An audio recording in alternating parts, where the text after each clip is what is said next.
Welcome back to the NOF College Football Show. I'm Brooke Kirchhoffer alongside Nick Underhill. Both LSU and Tulane went on the road this week and got some big-time wins. Tulane and LSU both 2-1 to start the season. Heading into week 4, LSU is ranked 12th nationally in the AP poll after their win over unranked Mississippi State. And that's where we start breaking down the Tigers' statement win.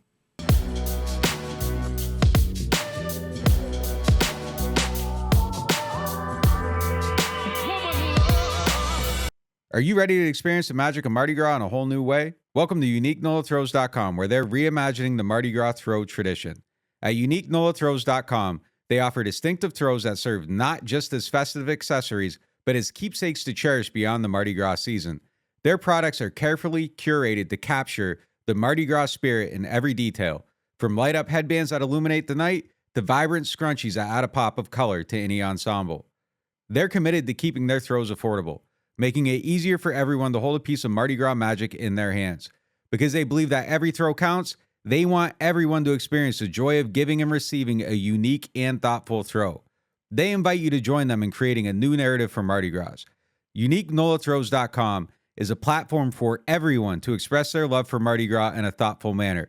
They're inspired by the happiness, the camaraderie, and the passion that Mardi Gras stirs in all of us.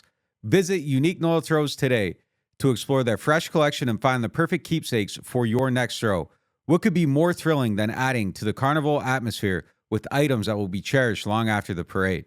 Together, let's redefine Mardi Gras, making each parade more memorable, sustainable, and exciting. UniqueNOLAthrows.com, where every throw counts and the spirit of Mardi Gras is alive in each and every one of us. UniqueNOLAthrows.com, where the essence of Mardi Gras lives on. Look, LSU needed this win over Mississippi State. I did not expect them to come out and beat the Bulldogs as bad as they did, especially in Starkville, where we know it is loud with the cowbells going. That was no problem for Jaden Daniels. He was not shook up at all in that game. He was nearly perfect. His numbers were insane. 88.2 completion percentage, which is the best in school history. I don't think I've seen a better performance from a college football player, quarterback specifically, in week 3. It was crazy. 30 of 34, 361 yards. Crazy. Kind of like was the game to shut up all the doubters, the people that kind of were questioning his Heisman hype before the season, all this stuff. He came out and just kind of really showed out throughout this game. And look, he handled pressure well. He was smart about like when to tuck and run and averaged 4.3 yards per carry, which was effective. Yeah. Kind of ran into danger a few times and opened himself up for some big hits. But look, this is the type of game that you want to see from him. He added some bulk to his frame this offseason. I think they said 15 pounds. Like that allows you to kind of stand in there and take some of them hits. I just think you saw like the fruits of the labor all kind of come together in this one. He was incredible. I mean, he made all the throws. And look, it helps when Malik Neighbors is playing like Randy Moss too. Lights out. 143 passing yards in the first quarter alone. LSU started fast, was able to get the offense clicking there on the road. For me, watching Jaden Daniels, he stayed in the pocket more and kind of he took off when he needed to, but didn't just take off. He had a better pocket presence. He looked more confident. Malik Neighbors was a big part of that as well. That Malik Neighbors, Jaden Daniels connection is a problem, right? Oh, yeah, no question about it. I mean, he was unbelievable. And look, he was just kind of like running open throughout the game. His route running was really good. There was one out and up where he went and was just wide open for a touchdown. I was just highly impressed. There were a few throws at the degree of difficulty was crazy though too. Like he just kind of was Mr. Do-It-All in this game, and he took advantage of the opportunity. And I don't know that you're going to see like a better receiving performance like anywhere in college football. Like he just dominated this game start to finish. And you kind of like just go look at the stats and it's like, well, why was it so lopsided? And you're going through everything, and it's just like there's this one number that stands out, and everything else kind of looks normal. He just dominated this game. Yeah, Jaden Daniels was nearly perfect. Malik Neighbors was perfect. 13 catches on 13 targets, 239 yards, 2 touchdowns. He also had 38 yards after the catch. And for me, that's what I was impressed with throughout this game is as it total yards after the catch, not just Malik Neighbors. You can see that that's been an emphasis, them just fighting for yards. They're still trying to figure out who is running back number 1. I don't necessarily believe they're going to get there this year. It's probably just going to be running game by committee, which I want people to stop getting mad at Jaden Daniels for using what is valuable. Like, he is a true dual quarterback. Now, look, he needs to stay in the pocket a little bit more. And he proved it in the Mississippi State game that he can stay back there, go through his progressions, find the open man. But when he's got to move, he is dangerous.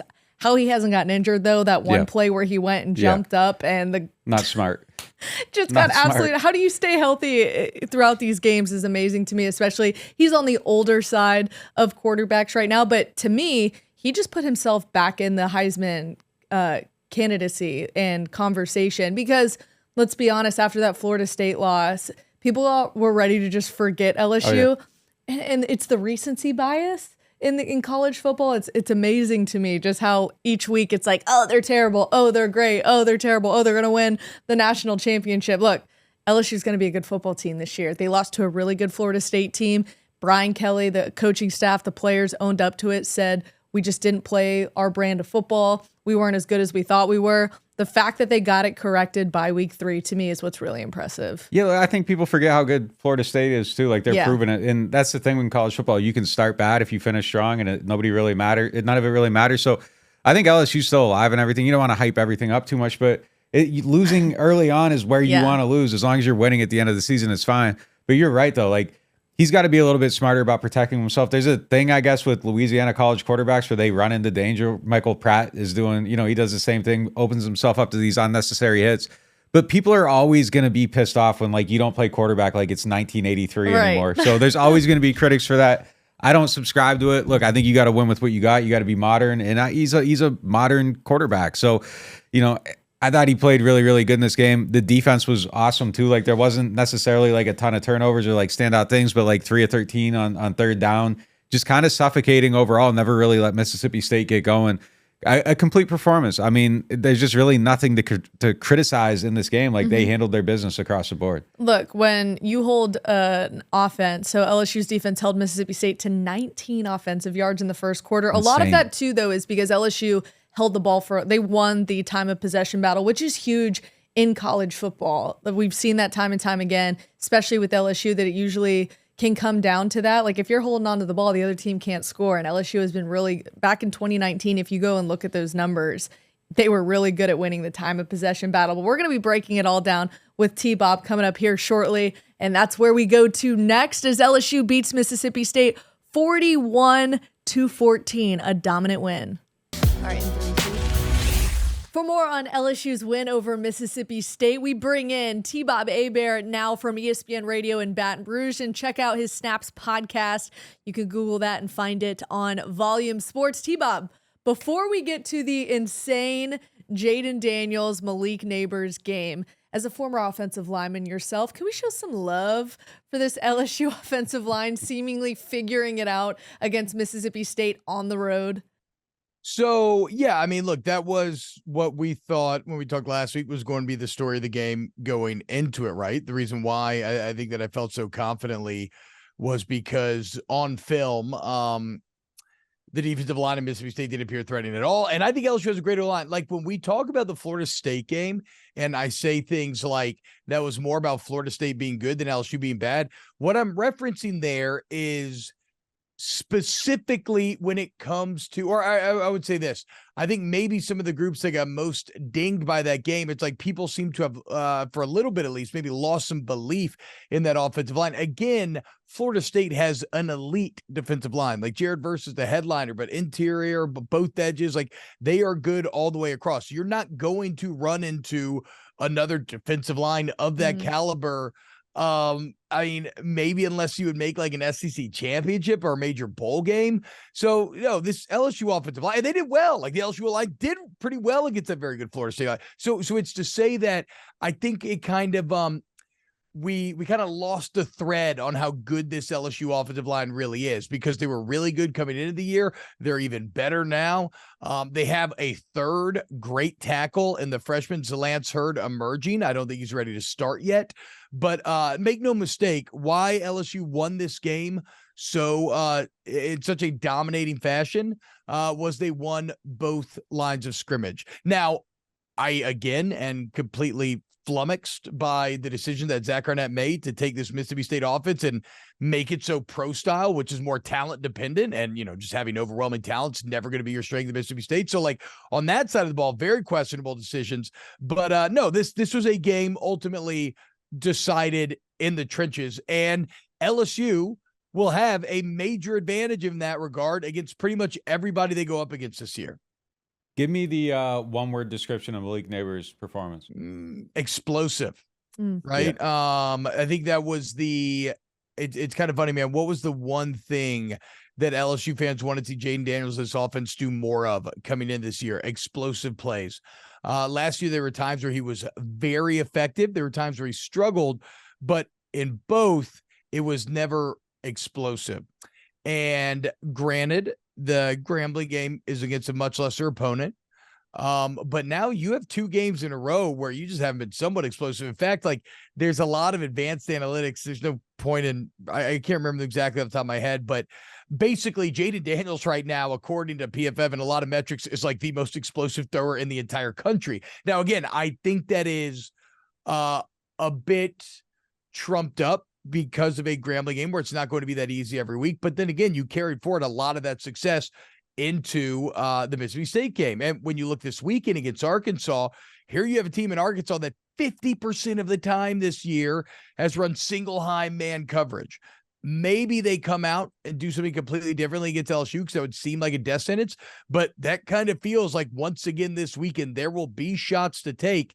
And Jaden Daniels has impressed me on those deep balls, his willingness to throw them, and his emerging trust with Malik Neighbors. And that's something that you mentioned the Snaps podcast. That's something that's been interesting about doing that pod with Aaron Murray, former Georgia quarterback, is so often, and maybe I'm just me. I don't know if everybody's like this, but so often I'm guilty of just boiling things down to the quarterback and quarterback elevating weapons, rather than weapons elevating quarterback. But I always got to remind myself, and Aaron's really hammered this in, that is a symbiotic relationship, right? There's osmosis there. Yes, a great quarterback helps a receiver, but a great weapon that you could just rely on to win that one-on-one battle is invaluable.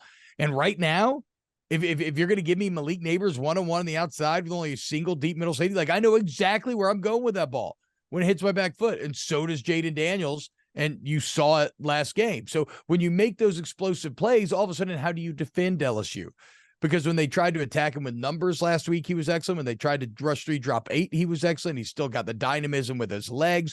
Malik can take over a game. So you're starting, last week was kind of the validation of a lot of the preseason hype surrounding this LSU offense, and I fully expect it to carry over into this weekend against Arkansas. Yeah, the production against an SEC opponent, 5 touchdowns, 2 field goals. What did you think of the play calling in comparison to that Florida State game, how they've changed things around from week 1 to week 3?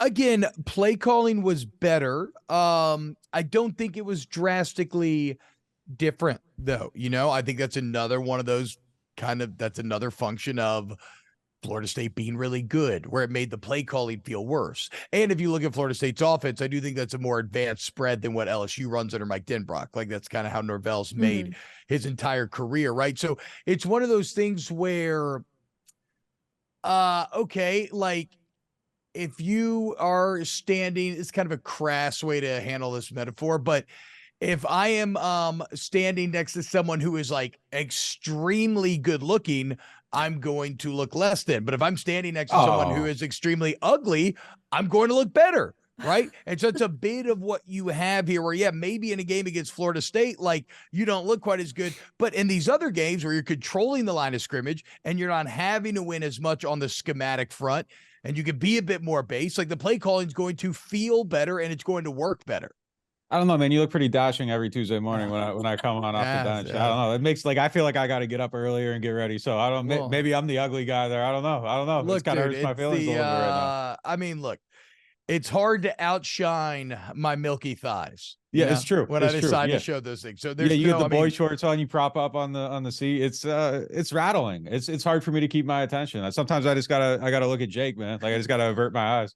It's it's an alpha move, right? You want to immediately disarm your opponent with some creamy, slightly hairy thighs. They don't know what to do. It's like wearing sunglasses when you talk to people. They can't see eyes, you can see theirs. Massive advantage. I didn't realize that like we were locking horns and at war. Like I'm gonna have to just come completely different next week. Just I don't know, be ready. Like I'm bringing something. I don't know what it is, but you're gonna be surprised. Look, bro, I'm a big oh crap. I was gonna make a joke about Andrew Tate, but I blanked on his name. Andrew Tate. I was gonna say I'm a big Andrew Tate fan. I actually hate Andrew Tate. I think he's the scum of the earth, but whatever. That's conversation for probably not here.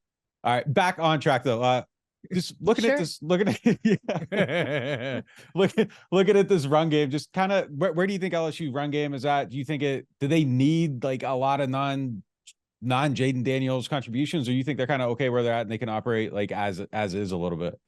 No, I mean, look, I'm not someone who's married to a lot of people who say like Jaden Daniels doesn't need to be the lead rusher on this team. And if he is, that's a problem. And that's been kind of a narrative for 2 years. I don't know that I agree with that. Yeah. But I also don't think there's a world where like a running back doing well is ever bad for a quarterback. Yeah. You know, it's just another threat for the defense to have to account for.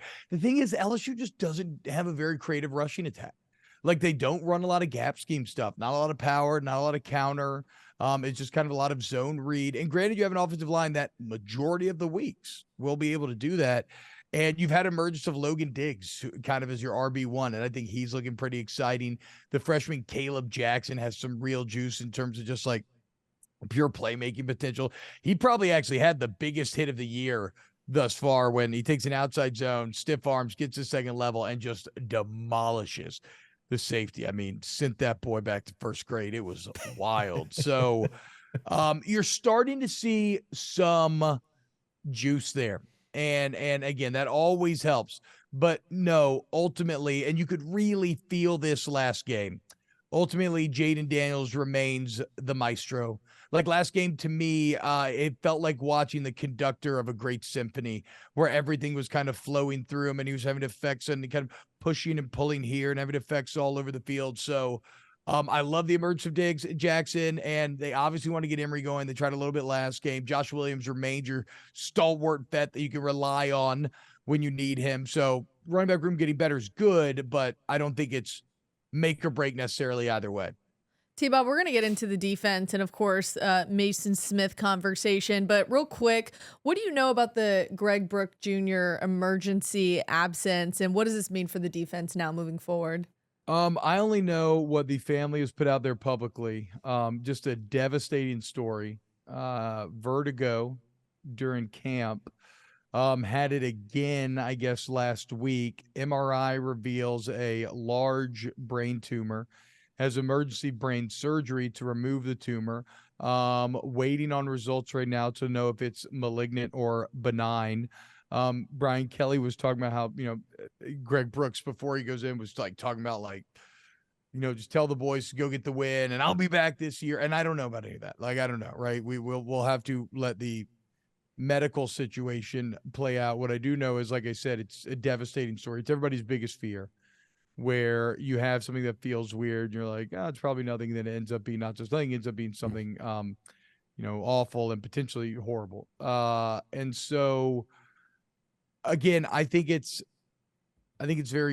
sad all the way around. I think that it's a testament to the man that Greg Brooks is, just the massive outpouring of support from every community he's been a part of. I mean, they're playing Arkansas this week. That's where Greg Brooks made his name. That's where he had to find his fortune. He wasn't offered by LSU out of high school. He ends up going to Arkansas, starting immediately as a freshman. He comes back last year to LSU. He's a huge playmaker. One of the main reasons why you are able to bring that roster back and go 10-4. And now he gets hit with this, and he's a captain on that team. And for me, one thing it's done, and maybe if you want to try to look for silver linings in like tragic situations like this, it's definitely one of those things that helps you maintain perspective, right? About maybe stuff you're just trying to get through in the day, starting to appreciate those things a bit more. And his teammates have talked about how they want to go out there and they want to play for him. And I would just say, I don't care what religion or no religion at all, what you still have, just like energy, love, prayer, positive thought, whatever you can to funnel it to the to the Brooks family. It's obviously not hard to see why that's needed and helps right now, and to empathize with them. So it's devastating, but that's a tough son of a bitch. So here's to hoping that this story will have a happy ending by the time we reach the end of it. Shifting gears here, Mason Smith, his impact last week. Just how did you think he impacted things overall for the defense? I think Mason Smith is still warming up. But it was vast. It was kind of the same continued trajectory of improvement that I saw in the Grambling game alone, where he had a relatively limited pitch count, where when he started, things were looking very sticky. What I mean is like blockers were sticking on him. By the end of that game, he was starting to shed. This game, he kind of came out shedding. By the end of the game, I think he maybe had I don't think he had a TFL, but he had like a nice run stuff at one point. Like the bottom line is Mason Smith is refining himself after a couple of years of football. And so I don't know what week he will pop. This would certainly be one where he's going to have a chance, because after watching that BYU Arkansas film pretty in depth, I am not overly impressed with Arkansas's offensive line. They had a strong start, but by the end of the game, they were losing against a four-man rush constantly. And I think LSU's got a better defensive line than BYU. Like, I think they should be able to do similar things. So I like the improvement of Mason Smith. Mekhi Wingo is still your best player on the interior. Make no mistake about that. So this is, you just want to see it continue. Again, I don't know when Mason Smith's going to have that overwhelming takeover game. This is only his third game in about like 2 years almost. So we'll wait and see. But I did not come away discouraged at all. Like I feel like I continue to see improvement out of zero.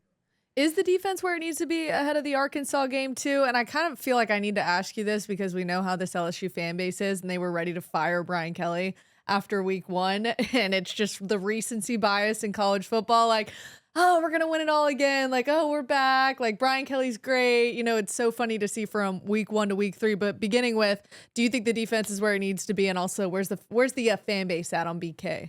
Brooke, that's just college football. Yeah. It's terrible. It's just like, it's everybody. It's Alabama fans think Saban's lost it. He doesn't yell enough anymore. That's what they're all saying. No, I think it's tough to say with the defense, because Mississippi State was not at all the team that was ever going to exploit their weaknesses. For whatever reason, they don't throw the ball anymore. And when they do throw it, Will Rogers, who's on the edge of becoming the SEC's all-time leading yardage and touchdown thrower, looks deeply uncomfortable. Like Zach Arnett needs to charge on the Masterclass app to host a masterclass on how to ruin an offense. So it's like when I see improvement from Jaden and the offense from Mississippi State last year to Mississippi State this year, I think that's a big boon. That excites me. The improvement I saw defensively, I still, I'm like, okay, good, great performance, 2 thumbs up, dominating. I don't exactly know how much I'm expecting to carry forward. Now, when I watch Arkansas, KJ Jefferson remains dangerous. I don't think they have great weapons. I mean, BYU was manning them up. If BYU secondary could do that, I hope LSU hasn't fallen to a point where they can't. New offensive coordinator Dan Enos doesn't look like maybe he has the best flow rapport yet with KJ. So I'm still in a bit of wait and see mode with the defense, because there has been a lot of good. I mean, there was Florida State second half, which got really bad really fast, but then again, they were very well suited to taking advantage of your Achilles heel, the secondary. Grambling was really bad for a quarter, but some of them was like lazy run fits, bad reads, and the run fits against Mississippi State were, tier 1. They were excellent. Mm-hmm. I would say what gives me the most optimism when it comes to the defense, though, is the Harold Perkins. He has found his way. It was never going to be a middle linebacker. He looks very comfortable at that nickel Sam position, and he's actually pretty effective in coverage out there. And you can rush him off the edge, and you can spy him, and he started to make a lot of plays. So they're finding how they want to use Perkins. I mean, the sequence that I would point to at one point in that game last week, one play, I think he picks up like a wheel route. He's either tied in the back out of the backfield, and he breaks up the touchdown in the end zone. The next play, he gets a sack. Right. And so like, that's what he is capable of doing. And they have found now how to use him. And you've had the emergence of freshman middle linebacker Whit Weeks, who was really good last game. Then again, that was like a middle linebacker-ass game last week. You have Greg Penn to choose from there. Westweek played a little bit. Obviously, you have Omar Spates, the Oregon State all-conference transfer, is healthy. He has a big role to play as well. So, like, you don't need Harold Perkins in the middle. So, at least Matt House and company seem to be finding the correct roles for everybody defensively. But obviously, I mean, you already had a weak secondary. Now you lose Greg Brooks, which, to just talk about the football side of it, which doesn't matter, is that was your cam. That's your excellent nickelback, just an overall playmaker, a guy who really helped to win you a couple of games last year, and you're already light there. So like, that's not great. Yeah. Again, though, I see a distinct advantage for LSU on the D line here. I think they should be able to get pressure with 4.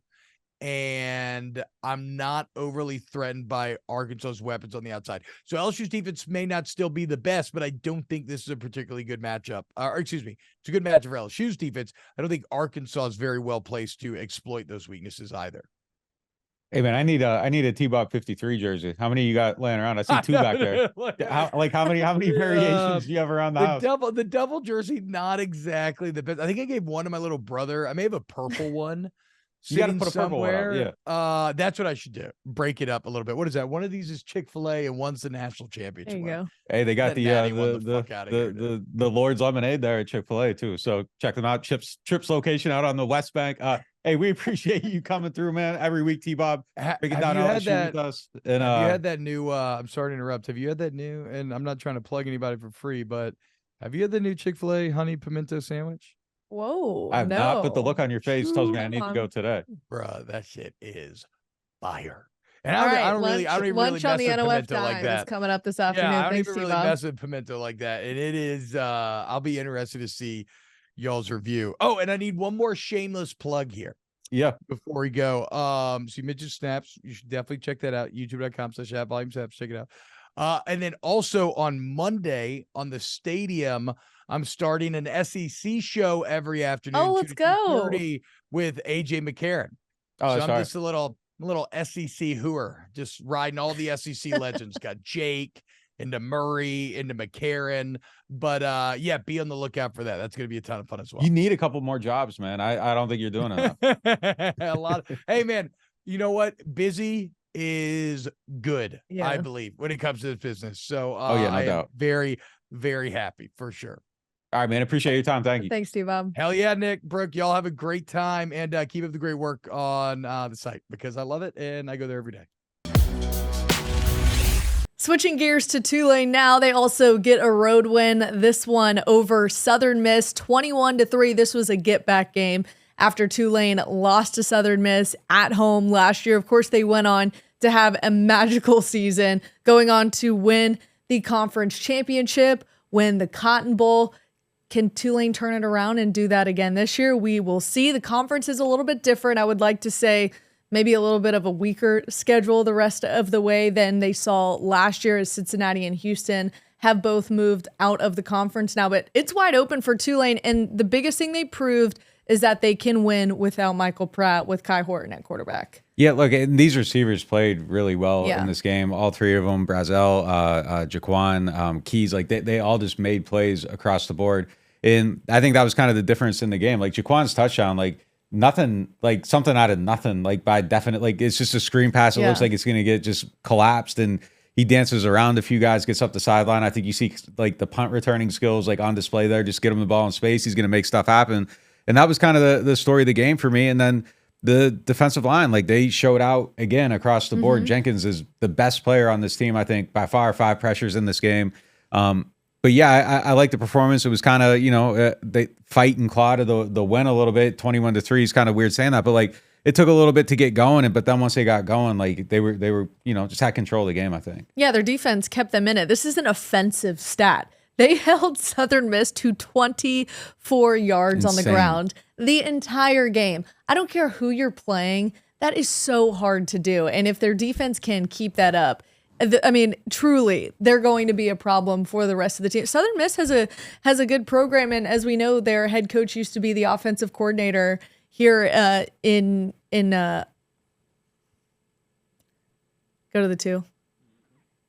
And their offensive coordinator and their head coach used to be the offensive coordinator here at Tulane. So it's not like he was unprepared and didn't know what he was going up against. Really impressive, though, from this defense. Yeah, and like the most impressive play, I think, was the Lance Robinson PBU in the end zone. Yeah. Like came out of nowhere, reaches around, knocks the ball out. I mean, that was a huge play to keep them out of the end zone. Yeah. So I like what we're seeing from this team. I thought it was a great bounce back. I mean, losing the way they lost was respectable. Coming back, though, I mean, you just see the talent, and it is a little bit disappointing, though, because it's just like hard not to watch them and like keep thinking like, what if? Like if they had beat Ole Miss, there's a chance they run away Oh, with they're this. still And, ranked. yeah, I mean, and they might, like, the schedule's very winnable from here on out. Like, asking a team to go undefeated is kind of insane, but like, it was there in front of them if they got past that one hump, and then they control their destiny, like, all the way to possibly the playoff, like a Cincinnati like season.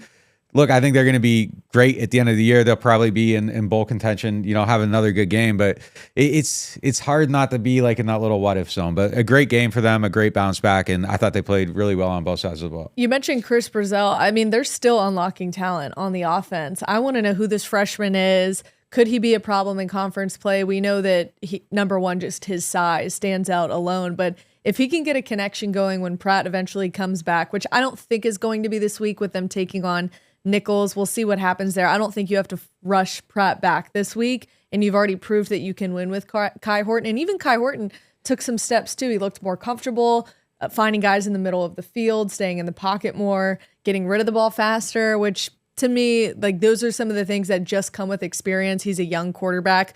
And Jaquan Jackson, is he still unlocking talent? He's playing unbelievable right now. Insane. Yeah. Well, we're going to welcome in Jha'Quan Jackson into the studio, as well as former Tulane linebacker Nick Anderson, who is most recently with the Saints this offseason. Looking forward to having those two as we continue breaking down Tulane's win over Southern Miss.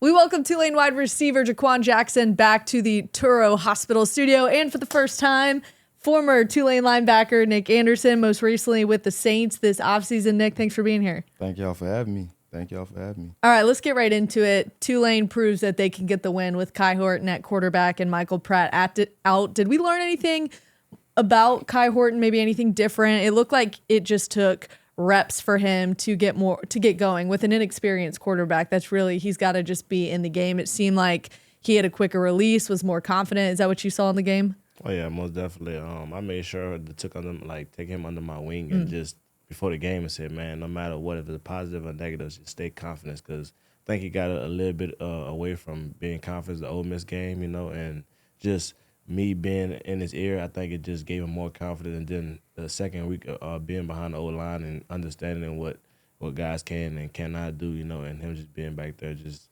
doing what the coach told him to do. He didn't throw the ball a whole lot, though. 12 completions. Was that by design heading into the game, or is that kind of just the way the flow of the game went? Or did you guys go into the game knowing that you might not have been throwing the ball a whole lot? To be honest, it was balanced. We really didn't put our hand on if we wanted to run it more or pass it more. It just whatever Coach Nagel called, we just executed what he called. And Nick, what have you seen from Kai just in the last couple starts? Just overall, I've seen what I saw last year and the years to come when I was playing with Kai. Just knowing that, in the absence of Pratt, that we have, K-12 and even Justin and guys that, have been in the system for a minute with Coach Nagel, and they can step up at any time. When everybody was pulling their hair out and stressing when Pratt didn't play the Ole Miss game, I was like, what are we doing? Like, K-12 can get in there and get the job done. And I feel like he played great in the Ole Miss game, but it's one of those things you just got to realize, we're playing an SEC opponent in a packed house. That's a lot to be put on your shoulders as a quarterback, and I feel like he handled it well. A few mistakes here and there, but who doesn't have a mistake in a college football game? Right. And to see him go out last week and, win a rivalry game or win a game versus an opponent that we lost to last year was just big to see. You really saw his confidence shift from, playing against Ole Miss to going out in Southern Miss, like, okay, I knocked the dust off, let's do it. So he made some smart throws in the game against Southern Miss, took his checkdowns when he could, and didn't really force the ball, and just was smart quarterback play last week. And so excited for Kai. Really glad he's getting his opportunities. Before you guys got in here, we had actually said we don't think Michael Pratt is going to play against Nichols, but of course Willie Fritz said he is going to start in that game. We'll see if that actually happens. Willie Fritz has kind of been hit or miss when it comes to who is actually playing at quarterback week to week, but would it be more of maybe just getting the game started, getting Pratt's feet back under him before you guys head into the real bulk of your schedule? That's a question for Coach Fritz. I really can't answer that one. But hey, whoever's out there, we're gonna roll with that one. We like all of our quarterbacks. All right, Nick. It doesn't seem like Pratt is somebody that needs to get his feet wet to get back in there. But maybe it's to be testing to be testing his knee and seeing how things are flowing. Is that usually what you would expect?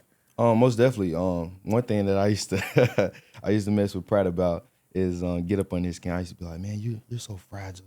Just to make him mad. But like Pratt is one of those guys that, has definitely had that chip on his shoulder since that 2020 season of being that hard-nosed quarterback that can really, withstand any injury. And so I know Michael's ready to go regardless, because that's just how he is. He could have won against Ole Miss if they hadn't held him back. So I have no doubt in my mind that, he's ready to play, ready to go. But it is one of those things, looking back at the bowl game, we played USC and we had took a month off since the conference championship. Yeah. We weren't as polished from the defensive aspect. We missed a lot of tackles. Didn't play as well because we just hadn't been against an opponent in so long. So I don't see a reason why, Pratt wouldn't get in there and get a couple snaps. Just, get the blood flowing again and, get prepared for conference play. But like Quan said, regardless whether it's, Pratt, whether it's Kai, I know Tulane's going to go out there and do their thing under whichever quarterback. When you're a defensive player and the quarterback plays the game, kind of the way he does, sacrificing his body, maybe being a little bit crazy at times, like, does that fire y'all up, though, to see him, like, go out there and just kind of lay it out there every single time? Most definitely, especially when you see a quarterback that's, like you said, not afraid to get his hands dirty, not afraid to put his body on the line, especially coming off that 2021 season. It was like, okay, Pratt, you don't got to be as tough in certain situations. But that just came with maturity level. And, I feel like, he's mature now enough to, make the right decisions with his body, know, in what situations to put his body on the line, what situations to get out of bounds, protect himself. And just excited for Pratt, just being out there in that South Alabama game and just seeing him light it up. Even though Quan didn't want him to be great with the 100% completion. It's like shot. But yeah, just excited, man. Excited for what Pratt has in store for him this rest of the season. Yeah, Quan called my dog ugly last week, so I'm all in for the slander. Hey man, how the hell you swear that touchdown? Yeah, third and 4 touchdown play, like crazy. We always had that playbook. Had playing our playbook from last year. Before we called the play, my receiver coach, Coach Sherman, was like, "When we call this play, you gonna score." And every time we called it last year, I never did score, and it was like a pop play for like 50 or 60. And when I stepped back, and when I came in motion, I saw it, and I stepped back. Bauman made a great block, and I just ran a Nike check and just scored. And shout out to the guys that was out there that made a great block. You made a great block on the outside. That's a receiver. Josh Remitish got in the play, and then Bauman made the first block, and then a second effort to the end zone and made another block for me to score. But it just, as I said last episode, man, just you can see the selfishness from our team. Unselfishness from our team. Just the second effort. That's one of the things Coach Nagel talk about. Like the plays that you always see Tajay scored on last year was the second effort from the receivers, the O linemen, or whoever was in the game, who run down the field. Sometimes Michael Pratt just try to outrun Tajay to make a big block. But that's one of the things I like about our program.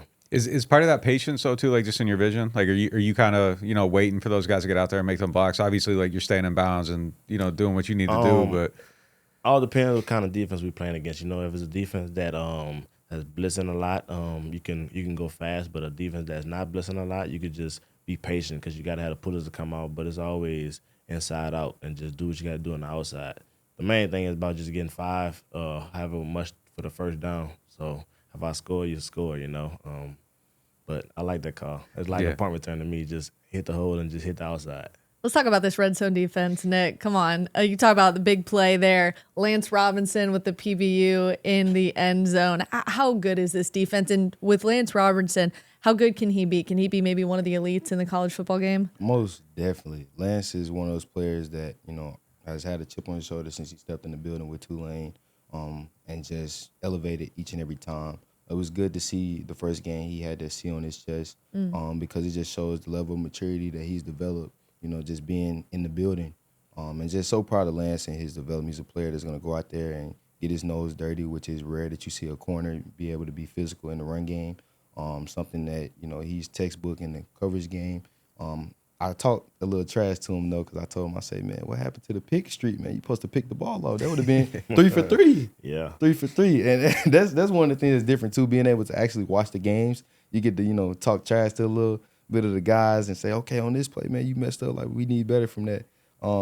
But, yeah, like I said, man, Lance is definitely one of the guys that can be one of the best, if not the best in the conference. Last year he played extremely well alongside Jabo, and just really just seeing his maturity level improve and just seeing, just his awareness and just him being a technician more this year is just a sight to see. He definitely got to catch another pick this week, though.